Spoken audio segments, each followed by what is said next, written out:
ధనురాశి వారికి 21వ తారీఖు ఫిబ్రవరి నెల 2025 నుండి 28వ తారీఖు ఫిబ్రవరి నెల 2025 వరకు గోచార ఫలితాలు ఏ విధంగా ఉంటాయో సశాస్త్రీయమైన పద్ధతిలో తీసుకునేటువంటి ప్రయత్నం చేద్దాము.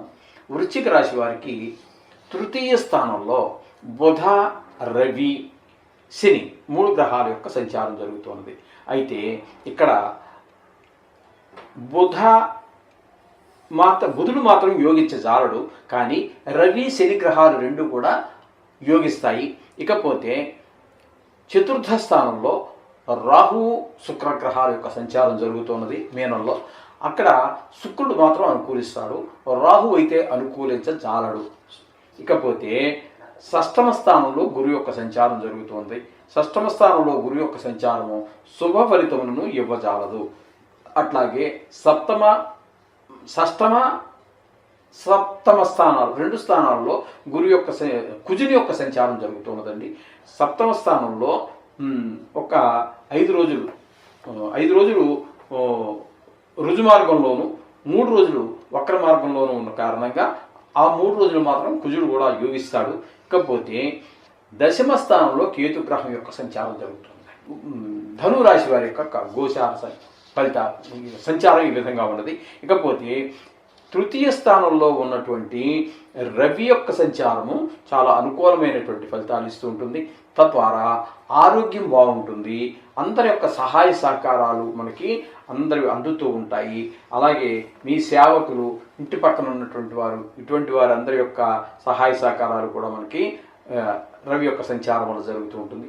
అట్లాగే శని యొక్క సంచారం కూడా సేమ్ అదే విధమైనటువంటి ఫలితాలు 3వ స్థానంలో చాలా శుభప్రదమైనటువంటి ఫలితాలన్నీ కూడా ఇస్తూ ఉంటారు.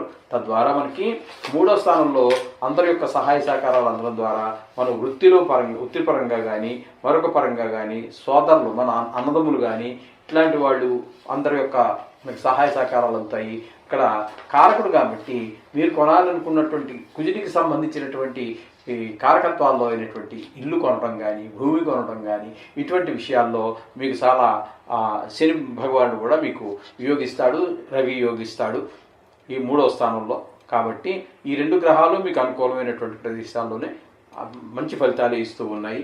కాకపోతే బుధుడు మాత్రం మీకు అనుకూలమైనటువంటి ఫలితాలను ఇవ్వజాలడు. తద్భిన్నమైనటువంటి ఫలితాలన్నీ కూడా వస్తుంటాయి. మీ తెలివి వికసించడం, మీ లాజిక్లు పనిచేయనటువంటి పరిస్థితి ఉంటుంది. కాస్త బుద్ధిలో కూడా కొంచెం అటు ఇటుగా ఊగుతుంటుంది ఆలోచన ద్వారంలో. ఈ విధమైన ఫలితాలన్నీ కూడా తృతీయ స్థానంలో బుధ యొక్క సంచారం జరుగుతూ ఉంటుంది. ఇకపోతే చతుర్థ స్థానంలో శుక్రుని యొక్క సంచారం చాలా చక్కటి ఫలితాలన్నీ ఇస్తూ ఉంటుందండి. తద్వారా మీకు భార్యాభర్తల మధ్య అనుకూలత కావచ్చు, మీరు ఇల్లు కొనాలన్నా, స్థలం కొనాలన్నా అనుకూలించవచ్చు. అలాగే లలిత కళల్లో ప్రవేశం ఉన్నటువంటి వారికి అనుకూలమైన ఫలితాలు ఉంటాయి.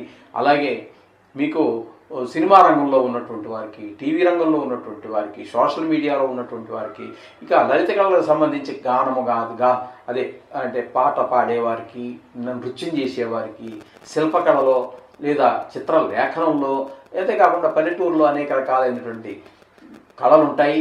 ఆ కళలతో జీవనం సాగించేటటువంటి వారికి కూడా మంచి ప్రోత్సాహం లభిస్తుంది. ఆర్థిక ప్రోత్సాహము, మానసిక ప్రోత్సాహము ఇట్లాంటివి కూడా లభించేటువంటి అవకాశం ఉన్నది శుక్రుడి వల్ల.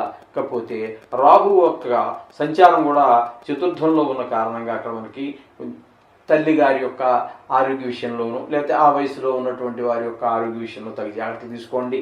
అలాగే భూమి, గృహాలు ఇట్లాంటి వాటి వాహన సౌఖ్యం ఇట్లాంటి వాటిని కొన్ని మనకు అందుబాటులోకి రాకుండా కొంచెం ఇబ్బంది పెట్టేటువంటి పరిస్థితులన్నీ ఉంటాయి. ఆ విధమైనటువంటి పరిస్థితులన్నీ కూడా రాహు చతుర్థ స్థాన సంచారం వల్ల జరుగుతూ ఉంటుంది. ఇకపోతే గురువు యొక్క సంచారం 6వ స్థానంలో ఉండటం వల్ల గురు బలం లేదని చెప్పుకోవచ్చు. తద్వారా మనకి ఏంటంటే రోగాలు కొంచెం అంటే అనారోగ్యాలు కలిగేటువంటి అవకాశం ఉంటుంది. పిల్లలకు కూడా అనారోగ్యం వచ్చే అవకాశం ఉంటుంది. అలాగే రుణాలు రావచ్చు, లేకపోతే ఉన్నటువంటి రుణాలు తీర్చలేకపోవటం, తద్వారా కొంచెం ఇబ్బంది, వాళ్ళతో మనకు కలహాలు రావడం, అలాగే శత్రుత్వాలు, అందరితోటి ఎవరితో మాట్లాడినా శత్రుత్వాలు పెరిగే అవకాశం ఉంటుంది. అపకీర్తి వచ్చేటువంటి అవకాశం ఉంటుంది. ఏదో రకంగా విచారం కలిగేటువంటి అవకాశం కూడా 6వ స్థానంలో గురువు యొక్క సంచారం వల్ల మనకి జరుగుతూ ఉంటుంది. ఇకపోతే దశమ స్థానంలో కేతు యొక్క సంచారం జరుగుతోంది. కేతు యొక్క సంచారం దశమ స్థానంలో ఉండటం వల్ల మనకి వృత్తిపరమైన అది ఉద్యోగం కావచ్చు లేదా వృత్తి ఏదైనా చేస్తూ ఉన్నట్టు కావచ్చు, అక్కడ కొంచెం ఇబ్బందికరమైనటువంటి పరిస్థితులు ఏర్పడుతూ ఉంటాయి. అవన్నీ కొంచెం తట్టుకుని నిలబడగలగాలి. అంటే మనం ఎంత పని చేసినప్పటికీ కూడా మన పై వారి యొక్క మెప్పును మనం పొందలేకపోవటం, అది మీ సొంతం అనుకోండి, మీరు కష్టపడినప్పటికీ కష్టానికి తగినటువంటి ప్రతిఫలం రాకపోవటం, ఇట్లాంటివన్నీ కూడా దశమ స్థానంలో కేతు సంచారం వల్ల జరుగుతూ ఉంటుంది.